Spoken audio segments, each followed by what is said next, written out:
mokonzi na esika oyo? Gloire à toi, Jésus. Nani mokonzi? Yesu. Tobondeli. Papa nakutani lisusu na balingami mpona bolingo na yo. Ngai nani kotelema liboso na bango mpe kobiangamaka na esika oyo ezali ngolu epesameli ngai mpe ezali ngolu epesameli bandeko. Yango tolobi ete pokwa na lelo tososola lisusu liloba na yo ya motuya. Liloba oyo ezali liloba ya bolingo oyo yo otindela biso. Topamboli yo Molimo Mosanto tobelelaki aza na biso elongo akoba na kosala mosala mpona kososolisa biso lisusu mabombami ya maloba na yo. Nkembo lokumu masanjoli ezonge epai na yo na kombo na Yesu Masiya, amen. Tofandi.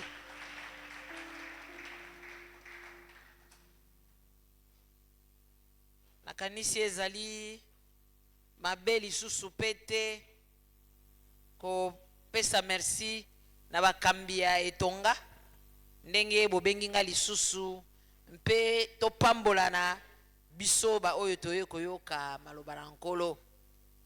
Mawana nga moke ezali ete mbala wana masasi ebeta na Kisasa tokutanaka ebele awa. Lelo masasi ebetami te toza moke bongo na mituni pona nini. Kasi epai na Yesu ezalaka etuluku ya bato te, ezalaka ta mibale misato ye aza kati na bango. Bongo ata tozali moke toyebi ete azali kati na biso. Tango papa abengi ngai koya na esika oyo nazalaki na misala makasi mpe tango nazosala misala wana ye abengi nalingai kozwa telefone te kasi nayoki zwa. Bongo bokolimbisa ngai po nakei na batexte ebele te nasuki bobele na texte oyo ya teme na biso kozwa mabombami mosusu nayebi te ntango mosusu ebimaki awa ntango mosusu ebimaki pete kasi Molimo Mosanto akamba biso po bopesaki mama ya likambo oyo eza na mokanda na Genèse. Kuna tomoni yango na mokabo ya tukumi sato na mibale chapitre 32 bongo nga na zwi verset 25 oyo bopesaki kino na 32. Genèse 32 25 à 32. Kuna tozalaki kotanga boye na tangi na Biblia traduction du monde nouveau. Kuna na tangi boye 32 na bandi na 25 pe na kosukisa na 32. Nazana eliki ya ete tango tozokene na ndako baposo nyonso tozali kotanga yango. Quand l'homme vit qu'il ne l'avait pas emporté sur lui, il le toucha à l'articulation de la hanche. Alors l'articulation de la hanche de Jacob se démit pendant qu'il luttait avec lui. Après cela, l'homme dit: laisse-moi partir, car l'aurore s'élève. Mais Jacob dit: je ne te laisserai pas partir tant que tu ne m'aurais pas béni.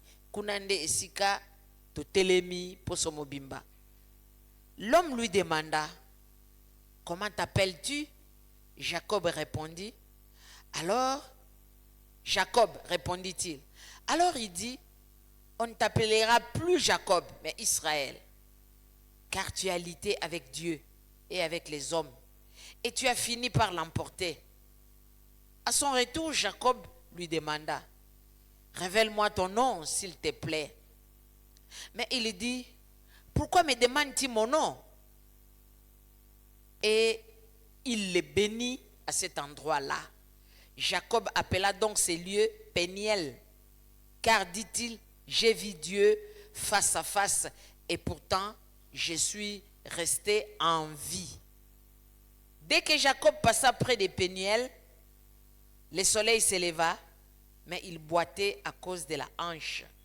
C'est pourquoi jusqu'à ce jour, les Israélites ne mangent pas le muscle de la cuisse qui est à l'articulation de la hanche, Parce que Jacob a été touché à l'articulation de la hanche, au muscle de la cuisse. Et si katotangi, ezana katikati ya mama ya likambo. Kasi na lingina zongela muke na likolo na yango pour chapitre ezali riche d'enseignements. Il y a trop d'enseignements ici. Il n'y a pas que la révélation de la présence de Dieu à Jacob, mais dans le même chapitre, il y a aussi la séparation de Jacob avec Laban. Tant on a tangi esika na lobi, asengaki lipamboli na suka, mais akabwanaki na libandeli. Bon na lobi, awa ekoki pe kozala leçon pour na biso, puisque mbala mingi tokabwanaka na bato mosusu te, bongo lipamboli pe moyen eya ezali te. Alléluia. Okoluka lipamboli okozela yango, mais soki oza na ba oyo nkolo alingi ba mona yango te, okotambola okoluka pe okotswa te. Akabwani tangu ya akabwani na chapitre mosusu elandi kuna pe na mwa liboso soko kei nkolo alobaki na ye zonga na mboka ya bakoko na yo pe na libota na yo na kozala na yo. Aumelaki tango mulai na bokilo na ye mpo asalelaki mbula tuku mibale 20 ans. Kokabwana na moto pendant 20 ans eza likambo ya mokete. Bongo lesoni ni biso tokoki kotire na esika oyo pona komona ete Jacob akei, mais Laban alandaki ye mpo banzambe na ye Rachel abombaki yango. Jacob ayebaki te. Tango atomboki alobi luka baluki pa ya Rachel le abamoni te, bakeye pa na ye afandelaki yango, ayebise tata na ye nazana makambo na biso ya basi mikolo na koyi kotelema te. Bongo Jacob atombokaki makasi, atombokaki na kozanga boyebi. Révélation ya Nzambe ekutaki ye na 31:3 alobi nakozala na yo. Awa leçon ya kotire moke ezali ete mbala mingi totelemaka na bisika Nzambe alingi totelema te. Po soko telemi na esika Nzambe aloyo telema te, okobanda bobele ko échouer, bénédiction pe ko ya te. Alléluia.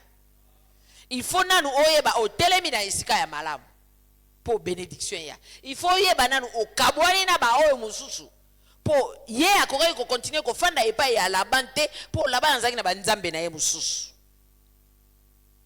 Nzambe apambolaka bisika alingi yozala. Pe apambolaka tango yo kabwani na ba oyo ye asepeli te bazala na yo.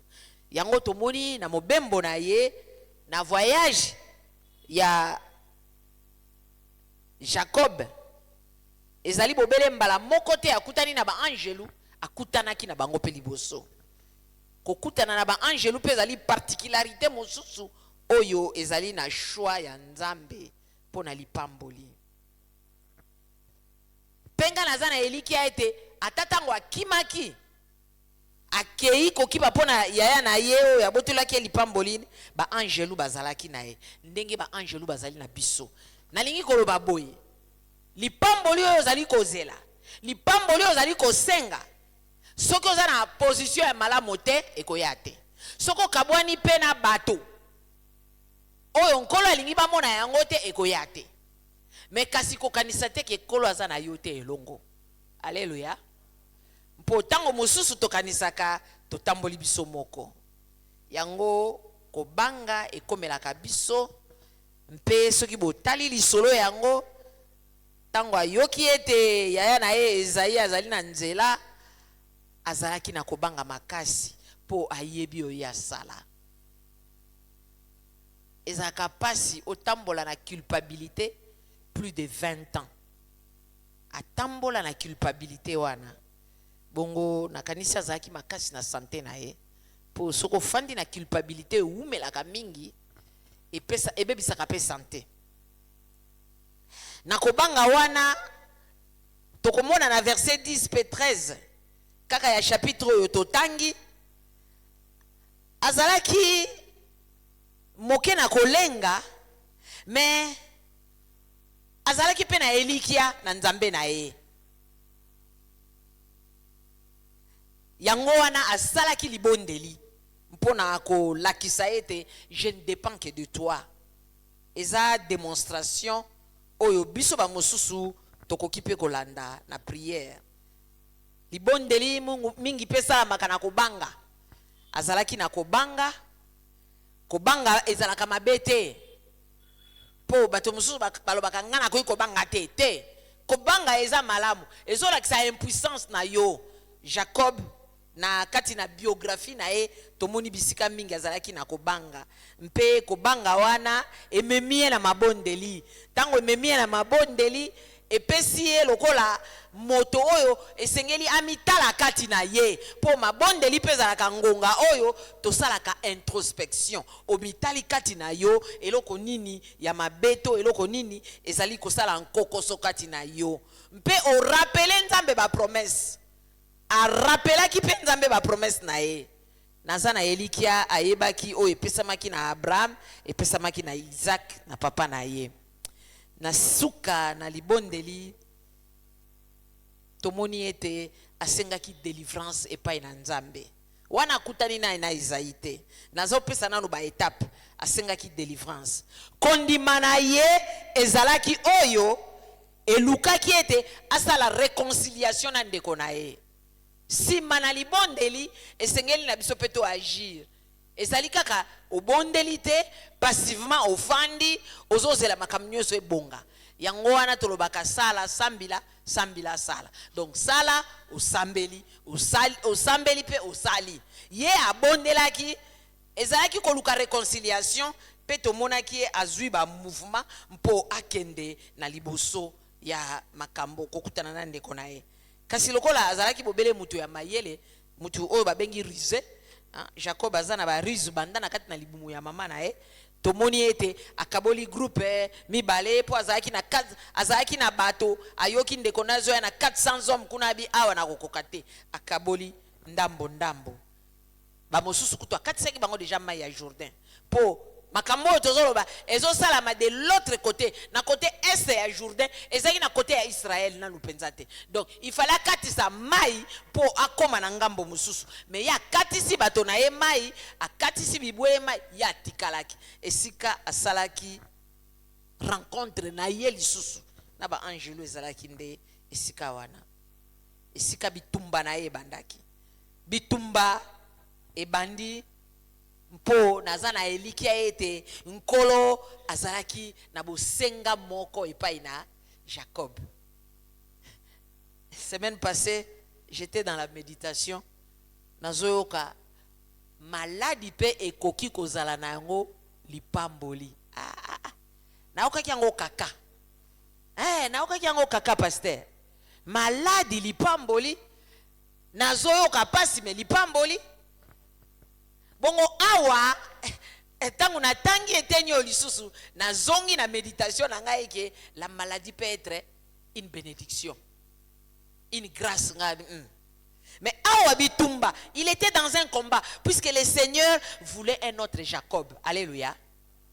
Soki bénédiction na yo ezoya te tango mosusu ozana nu Jacob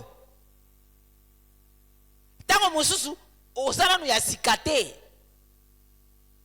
tokozwa verset na biso tokoloba soko pambolinga te je ne te laisserai point aller avant que tu m'aies béni mais il faut nanu o changer boyoki nanu na historique na ye boyoki nanu na bomoi na ye c'était un homme rusé Jacob azaki na ba ruse ebele akeye pa Laban pe akutani susu na un autre rusé donc ake okutana na mutu susu azaki pe na ba ruse mais nkola lobibi makuna esika wana yango te bongo awa sikoyo tozomona bitumba na ye nzambe alobaki na ye a quitté nanu la vie de Jacob. Alléluia. Tu dois quitter la vie de celui ou celle que tu es aujourd'hui pour voir les bénédictions. Tango ndekwazo sala liturgie wanazoka obondela ozelaka yango kala. C'est vrai. To bondela tozelaka yango kala. Sinon tokoya pe suswa wate. Mais tozo zwaka yango te pona nini. Est-ce que toza na place ya malamu? Est-ce que toza entouré malamu? Est-ce que to change pe biso moko? Mituna misato de jeseye. Alléluia. Wana moko na moko azwa oyo ya kuzwa. Nga na yebi ya yote, nga na yebi ya ngai. Dieu voulait quelque chose faire, mais il devait quitter sa vie de Jacob. Vie yango ya Jacob ezalaki na nini? La fierté, les intrigues, l'orgueil, le propre moi, hein, être un peu hautain, avec une autosuffisance de moi. Ça, c'est le caractère de Jacob. Azaki na moi autosuffisance. Ye, omonite, atia bokilo na ye tembe. Ba pesi moi simso abia, oyo wana nga na lingai na kosala su mbula sambo. Mbula sambo ezawa. Yo lingaki moi simsusu. Yango na tang bozo bala bo fongola ba voile bien. Ba ko ya ko peso moi simsusu. Pasteur aba fongola ba voile bien. Ko tia nanu lo petete so voile fongwa mite. Po okoya kosala makamba Jacob. Mais na tembe na ya lobi na kosala sumbula sambo. Il s'est remis encore na même contrat à liboso pour azwa mwasi. Donc c'était un homme qui savait ce qu'il voulait. Azaki ferme na biloko na ye. Mais fermeté wana na ebite soki azaki kotuna nkolo. Il y avait aussi des intrigues pour banda na libumuya azaki intrigant. Par la force, pour Dieu ses faiblesses devraient les quitter. Na makasi yo nzamba lingi na yango oya lingi po na ye ekokisama na bomo ina ye esengelaki babiloko oyo ezalaki kitoko te elongwa na bomo ya Jacob. Azalaki kaka moto te avec une apparence divine, mais oyo ya kutanaki na ye azalaki réellement l'ange. Mais les gens disent que c'était réellement Dieu lui-même. Alors, on a tellement qui ne sikawana, comment Jacob a pu résister? Bitumba ozana ngona oyakela yo oza ko résister ndenge nini mpo oza makasi ndenge nini. Et ça c'est aussi caractéristique musu tokoyo komona o tokoki koyekola na poso oyo que malgré la souffrance, malgré bitumba, malgré so nini mena ko kangama na ngopo na yebiete o ngana zo luka na zwi na note. Poko kanisa tende ke soto komi vendredi, dimanche pasteur aya tei ozwi nyonso. Te. Nazai kotanga buku moko Billy Graham asita tata moko. Batuni ye. Quel est le moment le plus important dans la prière? Ye alobaki kutu prière te. Alobi les 15 minutes après la prière. Alléluia. Tango nazo bonde la te. Waneza lango malamu me 15 minutes après la prière. Pour 15 minutes après la prière, c'est très important. Obi malobo nyuso na lobi koko kisama. Alléluia. Oh biloko nyuso to senga kia wapenza. E osala manango. Donc obandi su kokota na doute na makambo yo moko lobaki.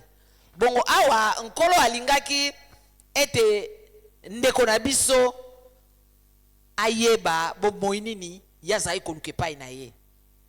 Et avec un pouvoir surnaturel, naebi ete soki nga na bundi na angelu na okokana nga te. Mais Biblia elobi na biso abundaki. Pe balobi butu mobimba. L'ange devrait gagner facilement, mais azaki na ye kotika Jacob babunda butu mobimba. Toute une nuit. Nakanisi jusqu'à ce qu'il a changé qui tactique. Tactique ne wana tanga changer bia na kosimba isiko na ange na ye. Place Jacob alembaki. Jacob a gagné bitumbate. Mais l'homme lui apprend que bitumbe comme na suka. Obundi singa butu mobimba, o gagné ngate, mais bitumba siko comme na suka tikanga na kenda. Nzambe na biso azali monene. Nzambe oyo yeli na poko awa azali monene. Monene koleka likambu na yo. Monene koleka monene nani maladi na yo. Monene koleka ba crise na yo. Ata ba crise eza yaza likolo nango. Bongo kobanga kana yo te.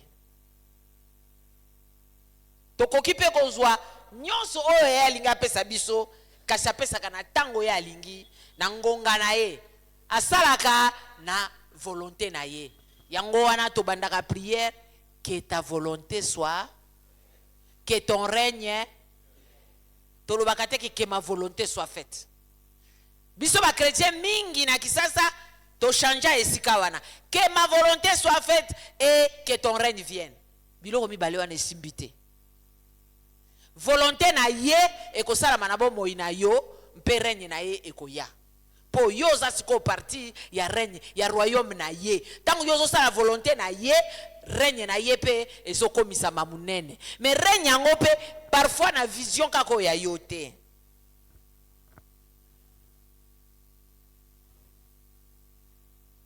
Nzambe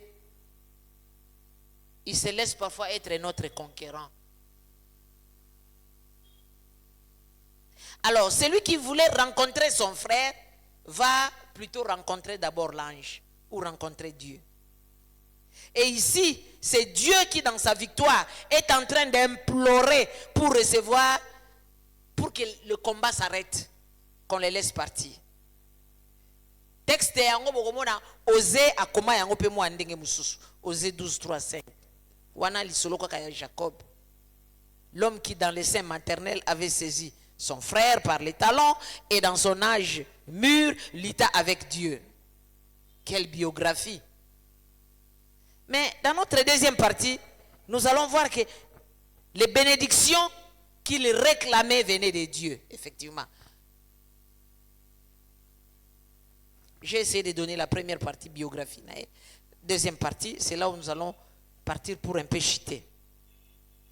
La bénédiction vient de Dieu. Mais la bénédiction qui vient, la Bible nous dit, n'est accompagnée d'aucune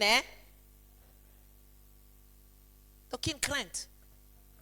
Ce qui est bandit qu'on peut sa crainte, et ça sous l'ipambolité, comme il romsus. Bon, awa tozo mona, bitumba ekobi, alobi atika ya kende, Jacob alobi te, oko kende te, soki opamboli ngai te.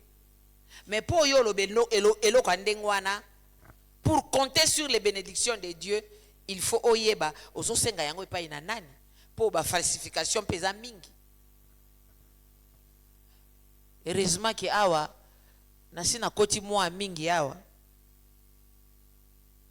po nayoka kate pesa nga amena bien po ba o ba loka pesa nga amena bien ba ibi ba blo ba sala kana sima ya amen wana yo zo song sakaka amen amen amen ozo pesa amen wana na nani alléluia na tongi te mais na lobi kaka po yangwana il faut to sala ka ba séminaire aboye po to apprendre bandimi. Dieu n'est pas un garçon de course. Ce n'est pas notre bouche-trou. Au moins, bouche-trou, c'est pas ma doussou. Te. Peli bon de lion, na yoka katobaka. Esikanga na suki, papa yoko banabi, ça aussi c'est une fausseté. Na esika na bandaki, na esika na komi na kati, na esika na zo suka, na za na yo elongo. Mpo place ta bandi, soko ya pesio makasi to okobanda yango te. Jacob abandaki bitumba po nzambe azalaki na ye. Na katikati tata wana bundi na ye titi abia wasiko fona sukisa ye po bitumbe sila. Ti bakomi na suka bazalaki elongo. Dieu n'est pas un bouche-trou.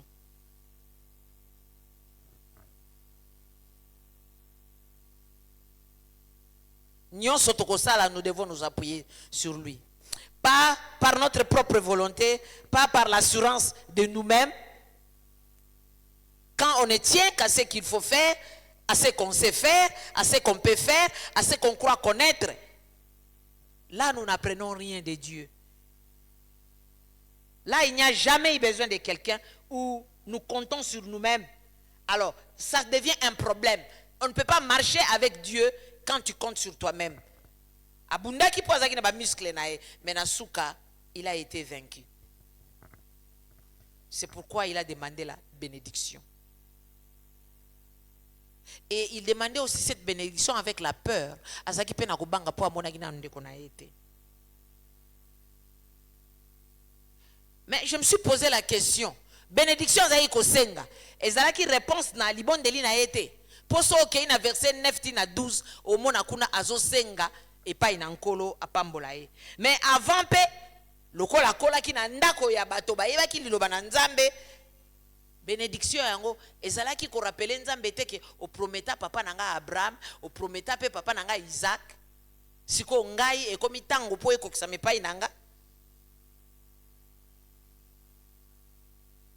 Quand tu pries otunaka nkolo to orapelaka nkolo bapromese apesa yo yo moko koloba me nayebi bapromese yango te mais il y a des promesses dans la Bible, non? La Bible c'est notre lettre d'amour. Il y a des promesses tango yo ozobondela yebisa papa awa olobaki boye ndenge ni ezokokisamela ngai te. Souvent l'ennemi ou le frein de notre propre bénédiction, c'est nous-mêmes. Alléluia. Nous n'avons pas souvent les ennemis du dehors. Dans le cas de Jacob, l'ennemi n'était pas quelqu'un du dehors, c'était lui-même. Et c'est la raison pour laquelle il devrait commencer par lui-même. Et nous devons faire aussi la conquête de nous-mêmes. Si soki to conquérir nzoto na biso moko te ba habitude na biso ndenge na biso ya koumela na bato ndenge na biso ya koyoka nzambe bien ya koyoka ete, là nous devenons ennemis de nous-mêmes. Et c'est en ce moment-là que les bénédictions vont nous passer. Faisons la conquête de nous-mêmes d'abord avant de faire la conquête des autres. Po to koluka ya ba mususu mais ya biso moko to sali yango te. Quelles ont été les bénédictions de Jacob ici? Je suis vraiment en train de chiter. Pour ceux qui tango ekozala to bondela. Changement de nom. Et on lui donne un nom avec deux mots na katikati. Dans Israël, nous avons le mot Sarah. Qui signifie combattre, lutter, régner. Normalement, la traduction correcte serait celui qui lutte avec Dieu, ou celui qui règne avec Dieu, ou celui qui combat avec Dieu. Or, dans la logique hébraïque, Dieu n'est pas objet d'un verbe. Dans la logique hébraïque, Dieu a cause à la objecté. Il y a un sujet. Donc, nous allons traduire Dieu combat, Dieu lutte, Dieu règne. Maintenant, on se pose la question, si nous devons suivre l'exemple de Jacob, nous prenons lutter, régner, combattre. Yo mitie wapi, tu te situes où? Pour yezaki, azo senga yango, ezaki na kombo, oye pesamelaki, et bandina na kombo. C'est pourquoi j'ai dit, il a été ennemi de lui-même, son nom devrait d'abord être changé. Dieu règne, Dieu lutte, Dieu combat. Ça, c'est le nom de Jacob qu'il a eu après ce combat. Dieu ne voulait plus le vieil homme. Vieil homme n'a mayo, wo, ekende. Mais la question, voulons-nous régner avec Dieu? Nous. Puisque nous parlons de Jacob. Jacob a encore un miroir pour n'abisso na poko na lelo. Mais nous voulons régner avec Dieu. C'est seulement la personne qui règne avec Dieu qui a des bénédictions. Vous comprenez? Si vous ne régnez pas avec Dieu, vous n'avez pas de bénédictions. Si vous ne luttez pas avec Dieu, vous n'avez pas de bénédictions. Et c'est pourquoi, quand on a une méditation, la maladie peut être une bénédiction. Voilà l'affaire ici. Donc tu es en train de lutter avec Dieu. Et parfois la situation que tu passes, quand tu t'attendais que Nzamba ayebi yango te, ayebi yango azo lekison na situation na po vieil homme na yo ekende. Tangu vieil homme okende, okomi na yo ngebunge. Biso Yesu, biso bande kwa Yesu. Tala biso tokoma. Kosalela Yesu eza esengo moninga. Mungongo eke. Naza na grippe, pardon. Bolimbisa na kosoli nanu te nkolo zwa lokumu. Kombo na yo nini bapesa yo? Est-ce que ça na kombo mon nkolo abengilaka yo? Bo tuna moi je yaka na babiloko bizarre wandeni. Eza biloko bizarre te. Dieu a un nom, abengaka na kombo nini. Soki yo ozalaka na ye, vie yo mekenda, oza na kombo moko abengelaka yo. Soko yebi yango te, kende otuna ye. Alléluia. Loba mwasi wana munoko wana ayaki le na parasi na biso. Atuni alobi yo bengelaka nga na kombo nini? Na lingi na yeba kombo yo bengelaka ngai. Jacob a changé. Ngana na kombo na nga me moyena ibise bino yate. Po oneza yanga. Ngana ko ba revivre déjà au baloba na Apocalypse. Il va vous donner une pierre blanche sur laquelle on va écrire un nom. Le nom ne sera connu que de lui et de toi. Ngana viva yango déjà. Po nazaka na libanga na nga na déjà na kombo na nga. Yo tuna ya yo. Celui qui bénit demande. Tango ya tuni kombo. Et toi ton nom? Jacob, un nom de la honte. Quel est le nom de la honte que nous devons enlever cette nuit et pendant cette semaine? Quelquefois nous sommes forts et d'autres fois nous crions. Qui est capable d'arrêter ces choses? N'est-ce pas que la dernière fois Nazaraki awa kisasa nyoso zaki na kobanga? Qui est capable d'arrêter ces choses? Mais peut-être avant de conclure, ou avant le coucher du soleil, nous allons boiter peut-être comme Jacob. N'est-ce pas que Jacob a boité? Mais à Pamba Makite, te namoni fona basko Israël. Israël a Pamba Makite. Mais a boita qui est? Boyoki texte na tangi balobi tina suka ti lelo baliaka muscle ya cuisse te ya articulation. Po atikala ki na pasi. Kokanisa tende ke yoza wana bisengo na bisengo. Zwape lelo ete la maladie peut être une bénédiction. Contradiction ngate mnalobi yango. Awa tomoni Jacob akomaki tengu. Mais kombo echangeaki Israël matikalaki ne lembo. Puisqu'avant d'être Israël, azalaki na makambo na ye. Et nous sommes des Jacob, jusqu'au Jacob akala. Mais quand nous sommes bénis de Dieu, en ce moment-là, il va changer nos noms. Et Dieu va cesser de nous appeler par les noms que nous avions eu parmi les hommes. Nakati ya famille na yo, tant de choses ont problème na yo. Tu luttes, mais sache que tu luttes avec Dieu. Et tu luttes aussi avec les hommes. Jacob était en train de lutter avec les hommes et Dieu. Mais il a triomphé dans le sens où il a pu préserver dans cette lutte ce qui lui a été important. Son intimité avec Dieu et les changements de noms. Et après, la vie n'a pas été aussi facile avec Jacob, Israël, jusqu'à ce que son fils va aller en Égypte. Tout ça, mais to monique, tant que ko fanda na Goshen na Égypte, a pambola maki. Ba ma pamboli mususu tozole la lelo. Et ça ka biso to mona ngote. Wana pe bolimbisa ngai. Po mbala mingi tangu to bondelaka, ba pambola nga. Mais ma pamboli na yo mso yo kitana bana. Sepela pe kitana na bana.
bénédiction d'Abraham pour sa sécurité, il a eu la bénédiction.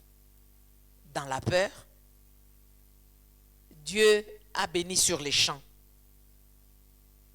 Il faut comprendre les lieux. Je suis en train de chuter. Savoir les lieux là où tu dois être béni. Yeba esika. Ça peut être d'une épreuve particulière, d'une souffrance très forte. Et on attend chose au bela. Pambola gae.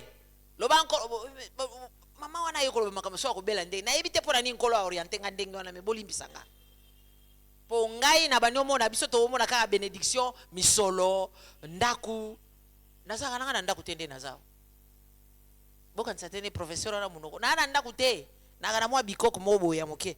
So na bina kota kuna kutu bibliothèque na ngai koka nango te. Po ba livre leke belé. Donc ndaku ezaka te. Tomoni misolo, tomoni bandaku, tomoni c'est bien, c'est beau. Mais il y a des bénédictions beaucoup plus profondes que ça. Wana kutu soko ziango e bandi ko bimande libanda. Les lieux au telemi wapi. Kobosa na lieu te. Au telemi wapi na mapamboli. Qui est à côté de toi? Au telemi na nani. Ça peut être une épreuve particulière. Nima yango kumisaye. Les lieux d'une intense supplication à Dieu. Ça peut être les lieux d'une intense supplication. Oh, ozo komikata olobi papa na ye na sena makolo na yo. Ça peut aussi être les lieux où l'on voit le visage de Dieu. Okomona pe miso na ye et ça peut placer à l'ipamboli. Dieu bénit sur les champs. Ça peut aussi être les lieux de la faiblesse consciente. Osa consciente qu'ici je suis faible. Na kokite. Awa lokola na kokite, mosusu nani akoyi kopambolanga na isika oyo. Alléluia. Eza kaka na isika to makasi te.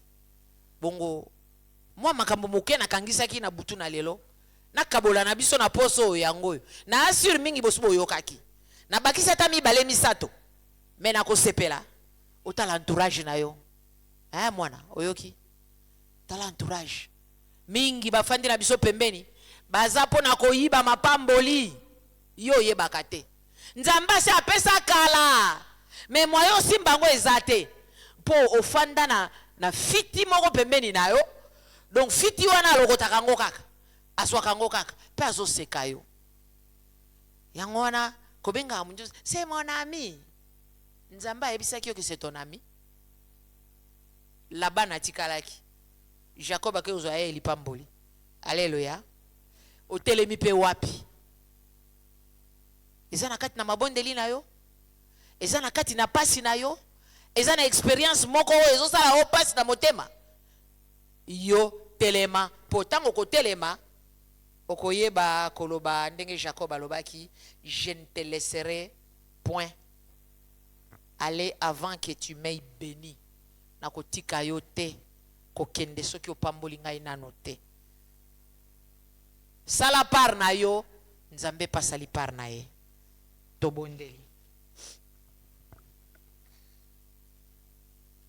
Yesu alingi kopesa biso mapamboli be sokoto ndimi yeso olo ye akolambela te mapamboli mingi yango elakakie sokoto ndimi yeso olo ye akolambela te. Papa yo lakaki biso mapamboli yango na poso oyo tozali kokanisa ete mapamboli ezali ya biso. Soki totiki bandako, totiki misala, totiki nyonso, tolongwe pe na misala misu na nzala tolena note kasi tolobi tokende koyoka liloba wana tokutana na tata mpona ndako na ye ezaka na esengo kokutana na ye pe kokutana na bandeko mosusu nkolo toyaki koyoka yo toyaki pe po tozwa lipamboli tolobi biso pe tokosisa poso oyo te soki yo pamboli biso te kasi mituna otuni biso na poko ya lelo totelemi na esika malamu totelemi pembeni na bato malamu totelemi na esika ozali kozela biso ete yo pesa biso bakombo tozali na kati ya mabondeli nkolo toyepai na yo toyepai na moto te soki yo olingi biso tokoma bato na sika komisa biso bato na sika soki omoni ete oyo tosala ekoki te papa tozali susu na oyo ya kala kati na biso longola oyo ya kala mpo tomona mapamboli yango ozalaka na moto na lokuta te yo pesaka promesse ya lokuta te tu n'es pas un fils de l'homme pour changer tu as dit Seigneur que tu as un avenir yango ya malamu po na biso bongo lingomba na yo bana na yo nkolo tozali kokokana te na lingomba oyo ya liboso tozali kobelela na yo lingomba ya acte des apôtres ekota na kati na Congo tozala na ba Pierre tozala na ba Paul tozala na ba Eli ba prophète ba mipesi ba kombo ba mosusu pe bazala ba Eli papa kondima ya Eli esila kondima ya Paul esila yo bongolaki kombo ya Jacob bongola biso pe na ba kombo na biso papa tozali kobelela epai na yo tozali kolela epai na yo topamboli yo mpo toyebi ete esika yo ozali olingi biso totelema wana toyebi ete mapamboli yango eza ebele quand toi tu prépares les banquets célestes pour nous et quand toi tu nous dis que nous sommes des co-héritiers et co-héritières avec toi Jésus c'est qu'il y a beaucoup de choses que nous pouvons avoir mais pourquoi nous ne l'avons toujours pas Seigneur laisse que ton esprit nous aide à faire l'introspection et laisse que ton esprit puisse nous convaincre pour nous dire ceux-là que tu appelles amis, ce ne sont pas des amis. Et les lieux là où tu te trouves, c'est les lieux de ton échec et non les lieux de ta bénédiction. Et fais-nous quitter les lieux de nos échecs, Seigneur. Nous voulons être là où toi tu veux que nous soyons, afin que les bénédictions nous rencontrent là-bas. Merci pour ta parole, Père. Merci puisque tu es là pour continuer à parler à tes enfants. Sois béni, sois loué. Que l'Esprit continue à nous convaincre. Alléluia.